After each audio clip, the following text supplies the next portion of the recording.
gotten some great advice earlier today when I said that a man in Ithaca told me that when his children were teething, what he found to be most effective was getting frozen blueberries and cutting them in half and then asking his kids to chew on them, and that was more effective than any teething ring.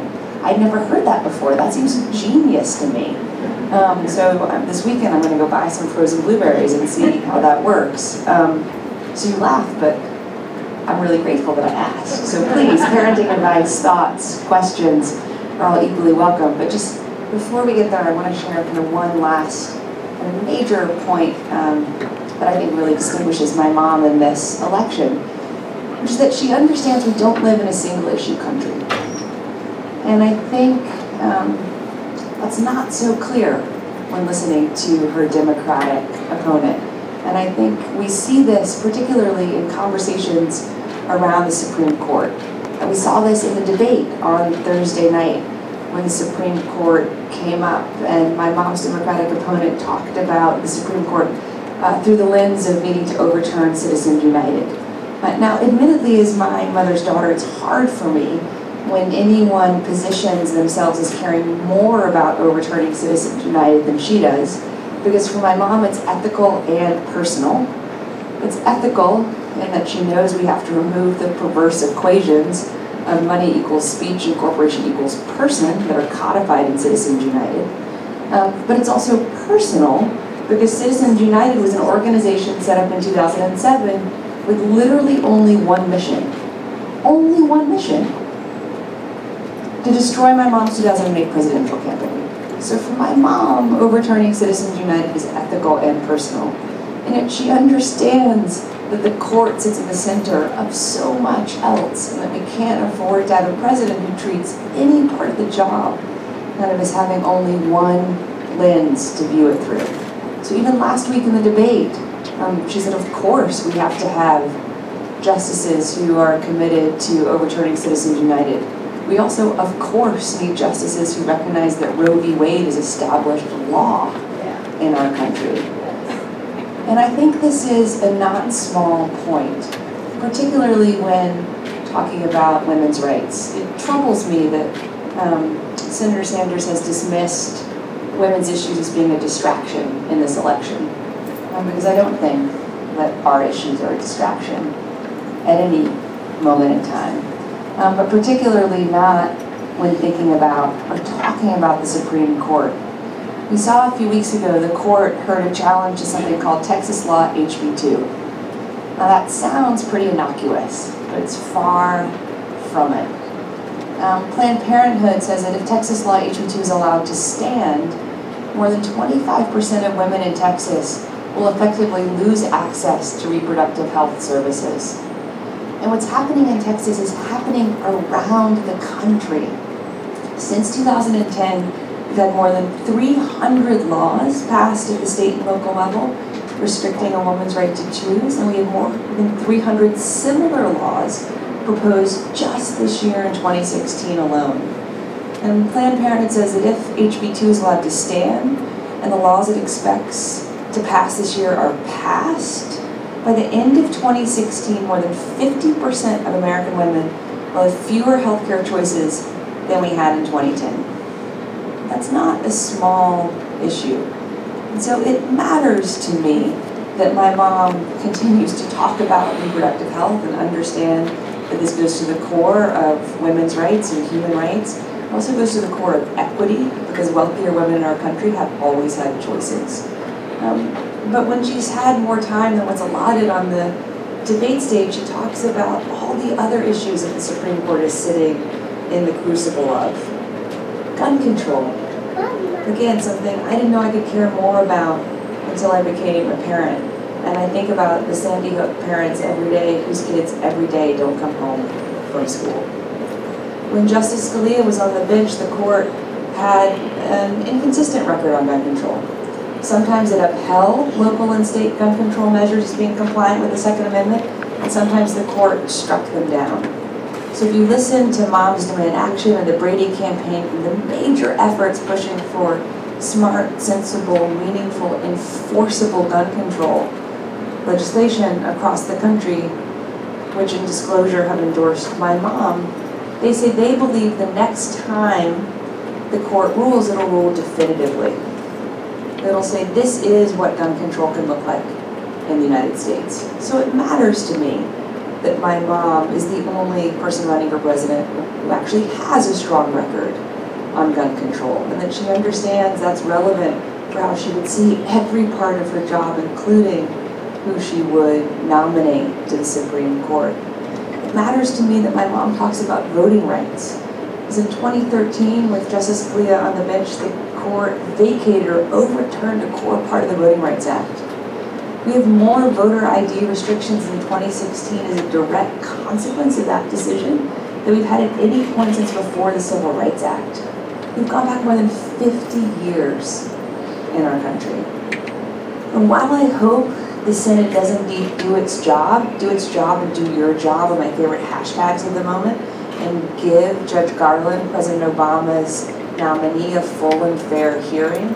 If I hear a Senate Republican one more time say they're waiting for voters to have our voices heard, I just want to pull out my hair. I'm one of the more than 60 million people that voted to re-elect President Obama in 2012. My voice has been heard. I expect the Senate to do its job. But even if the Senate does its job, this question remains relevant for the next president, because if you look at the average age of who's on the court and the average age at which justices historically have retired, the next president will appoint an additional 1, 2, or maybe even 3 more justices to the court, shaping the court for 1 or 2 generations to come. So it matters to me my mom knows we don't live in a single issue country, and we can't afford to have a president who treats any part of the job kind of as having only one lens. And that she is able to find common ground when it exists, but also is clearly able to stand her ground and protect our values. This matters to me so much because this is a deeply personal election to me, because I'm now a mom. And that's my most important identity. And I couldn't imagine a better place to be having a conversation about the future of our country than at Little Learners. So I just, again, want to thank Andrea and everyone for welcoming us and letting us invade effectively this afternoon. And thank you all for being inside on what is such a beautiful spring day. I think spring has finally come to New York. And I just am so grateful for all that Gabby and her organizers and all the volunteers are doing to support my mom between now and when the polls close at 9 p.m. tomorrow. So if you have questions, or if you want to share thoughts, or if you want to share other teething or other parenting advice, I would equally welcome any and all. And I don't know if that microphone's actually working, but if you shout, I can definitely hear you. We can play a game of telephone, or maybe someone can tell the person in front of them. Yes, ma'am. I just wanted to say that you must be very, very proud of your mom and dad. Whether she wins or not, just being that strong a woman to fight for those rights that I believe in. And to be honest with you, I'm a Republican. And I plan on voting for your mom come November.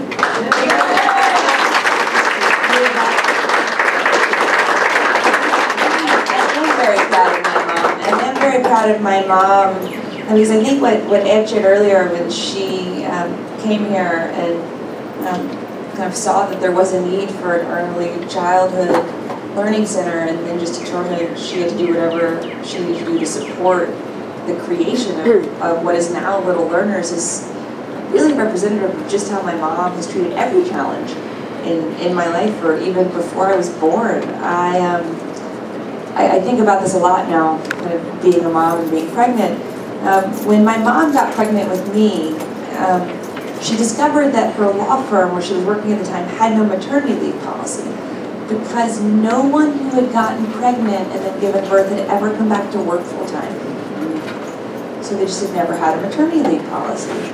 So she wrote her firm's maternity leave policy for both lawyers and support staff. That was pretty radical back in 1980.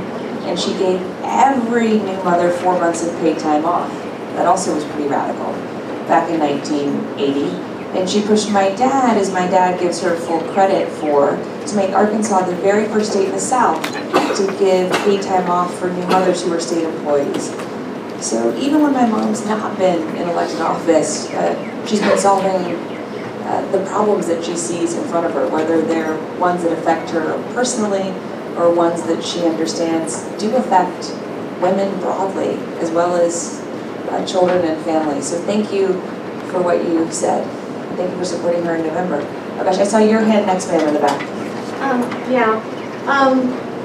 I've been supportive. I'm supporting your mom because for a long time, probably since I was in 3rd grade, when I had a classmate die of a gunshot wound, self-inflicted by accident, I've been not liking guns.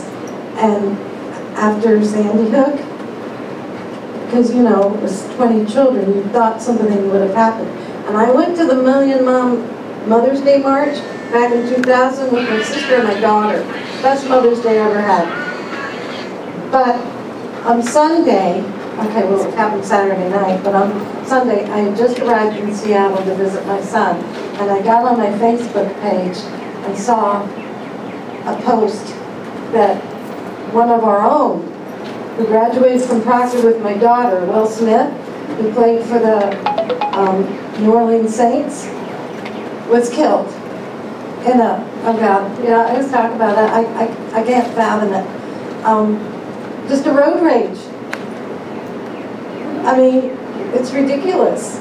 There was somebody, people say, oh, more guns make you safe. No, they don't. More guns make you unsafe. I mean, anybody with a gun, if they get upset enough, they don't have to have a mental health problem. If they have a gun, they can use it. You know, I mean, it's ridiculous. We've got to do something. And I appreciate that your mom wants to do something. And I really appreciate what President Obama trying to do something. Thank you. Well, thank you for sharing everything that you just talked about, and I agree. What President Obama has done through his executive actions, I think, is so crucially important and needs to be protected and built upon. We have more than 33,000 people die of gun violence in our country every year through murder, suicide, accidents.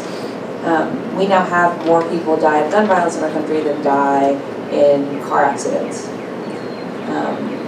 That's partly because seatbelts and airbags have made us safer, but it's partly because our gun violence rates have just continued to rise throughout my whole life. And we know what we need to do to save more lives and to protect more people, and particularly to protect more children. A majority of gun owners, a majority even of NRA members support universal background checks. A majority of gun owners, a majority of NRA members support child safety locks. There's huge support from the law enforcement community, particularly for background checks, but also for child safety locks, and to ensure that guns know their owners, because most guns that are used in crimes are stolen. And so just even ensuring that guns couldn't be used by someone who didn't buy them would be a benefit, as well as ensuring that we had universal background checks so no one that ever shouldn't have a gun would be able to buy one, and closing what's tragically now known as the Charleston loophole, something that Senator Sanders opposed doing. And I'm grateful that he's reversed his position on this in his campaign, but find it very troubling that he didn't support closing the Charleston loophole originally. The Charleston loophole is sadly known as the Charleston loophole because it's what enabled the shooter who killed 9 people at a prayer group at a church in Charleston. And I'm always very careful to never say their names, because I don't think we want to in any way kind of give glory to people that are agents of such travesty and tragedy. He was only able to buy a gun because his background check hadn't been processed after 3 days. And the current law states that if your background check hasn't been processed after 3 days, you're automatically approved. Even if you're at a gun store where the modem is down and the gun store couldn't connect to the database, you're automatically approved to buy a gun. Instead of course, the logical stance would be to have it be the opposite. And so we have to close the Charleston loophole, and we have to strip the gun industry from this unique immunity that they currently enjoy. As my mom said in the debate on Thursday night, we have stronger regulation, oversight, and legal recourse for the toy gun makers than we do for the actual gun makers. And this is a big difference between my mom and Senator Sanders. And I have such tremendous respect and humility for the Sandy Hook families that are suing Remington and suing every part of the tragic chain that enabled the shooter in Newtown to buy an arsenal of weapons to take into that elementary school. Because although the court in Connecticut last week gave them standing, because of what Senator Sanders voted for, effectively the federal government has told them that they have no standing. And so the fact that they are continuing to push this forward to ensure that this question remains in the news and remains something that we all have to continue to grapple with. So hopefully we get to the right answer so that no parent ever has to confront what those parents confront every day when their children still don't come home from school, I think is such a